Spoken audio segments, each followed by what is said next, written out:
மத்திய அரசு படுமோசமாக தமிழகத்தை வஞ்சிக்கிறது. இதைவிட ஜனத்தொகை குறைவாக இருக்கிற நகரங்களிலே அவர்கள் ரத்து செய்யவில்லை. மெட்ரோவை கான்பூரிலோ ஆக்ராவிலோ அவர்கள் ரத்து செய்யவில்லை. ஆனால் தமிழக அரசு இடைக்காலத்திலே அனுப்பிய அறிக்கையும் திருப்பி அனுப்பிவிட்டு கோவையும் மதுரையிலும் இந்த மெட்ரோ திட்டத்தை ரத்து செய்திருப்பதன் மூலம் மத்திய அரசு ஓரவஞ்சகமாக இங்கே அவர்கள் காலூன்ற முடியவில்லை என்பதனால் இந்துத்துவ சக்திகளும் சனாதன சக்திகளும் பிஜேபியும் காலூன்ற முடியவில்லை என்பதால் எந்தெந்த விதத்தில் வஞ்சிக்க முடியுமோ அதில் ஒரு கட்டம்தான் எஸ்ஐஆர். ஒரு ஜனநாயக மோசடி. இருக்கிற வாக்காளர்களை பட்டியலிருந்து நீக்கவும் வெளியிலிருந்து கொண்டு வரப்பட்ட வாக்காளர்களை பட்டியலில் திணிக்கவும் ஒரு படுமோசமான மோசடியை ஒரு பக்கத்திலே நடத்தி கொண்டிருக்கிறது.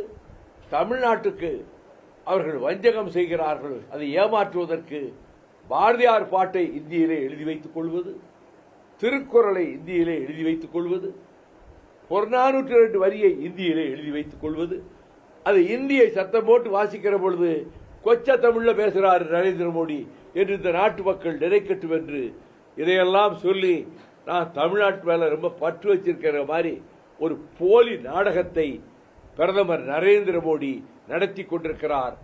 அந்த முகத்திரையை நாங்கள் மக்கள் மன்றத்திலே கிழித்தெறிவோம். தொடர்ந்து கார்த்திக் சிதம்பரமும் ஜோதிமணி வந்து விஜய்க்கு ஆதரவாக பேசுற மாதிரி ஒவ்வொரு கட்சியில ஒவ்வொருத்தரோட பேசலாம். அந்த கட்சி தலைமை எடுக்க வேண்டிய முடிவு. அப்படி அவர்கள் பேசுவதானால் அது குறித்து அந்த கட்சி தான் கவலைப்பட வேண்டும். அந்த கட்சி தான் அதை பற்றி அவர்களிடம் விளக்கம் கேட்க வேண்டும். குழப்பத்தை ஒரு 2 பேர் ஏற்படுத்த முடியும் அவர் கட்சியில் இருந்துட்டு. அந்த கட்சி தலைமை இங்கே தமிழ்நாட்டு தலைமை இருக்கு, அகில இந்திய தலைமை இருக்கு, அவர்களல்லவா முடிவெடுக்க வேண்டும்.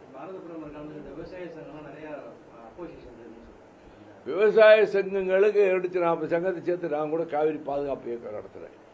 இப்ப போய் நரேந்திர மோடிக்கு வால் பிடிக்கிறது எப்படி இருக்குன்னா, ஈரப்பதம் 18% தானங்க, 17% இருந்தப்பவே விலைக்கு வாங்கலாம் இருந்தது. இப்ப 22% ஈரப்பதத்துக்கு கோரிக்கை வச்சிருக்கு தமிழ்நாடு அரசு. மத்திய அரசு மனச்சாட்சி இல்லாமல் அதை நிராகரித்து விட்டது. அது விவசாயிகள் தலையிலே விழுந்த அடி.